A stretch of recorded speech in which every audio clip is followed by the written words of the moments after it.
এক কম হচ্ছে প্রবাসী, যারা নিজেদের বুকের মধ্যে হাজার লক্ষ কোটি আশা আকাঙ্ক্ষা চাওয়া পাওয়াকে চাপা দিয়ে তারা এই দূর প্রবাসে তারা পড়ে থাকে। সকলের চাহিদা মিটিয়ে নিজে অপূর্ণ, সকলের চাহিদাকে পূর্ণতা দিয়ে নিজেই অপূর্ণ থেকে যায়, তার নাম হচ্ছে প্রবাস।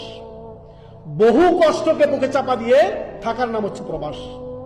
সন্তান সন্ততি পিতামাতা স্ত্রী পুত্র এই যে পুরো আপনার নিকটাত্মীয় ছেড়ে প্রবাসে আপনার কষ্ট করে থাকার নাম হচ্ছে প্রবাস। একটু আগে বলেছি যে এর বিনিময়ে আল্লাহর কাছে চাইবেন যে আল্লাহ, আমি আপনার সন্তুষ্টির জন্য, পরিবারের আপনার ভরণ পোষণের জন্য, পরিবার সচ্ছল থাকার জন্য আমি আল্লাহ প্রবাসে পড়ে আছি।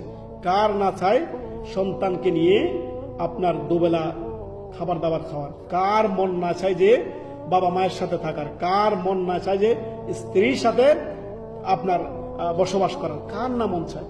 সুবহানাল্লাহ, এটা অত সহজ কথা নয়।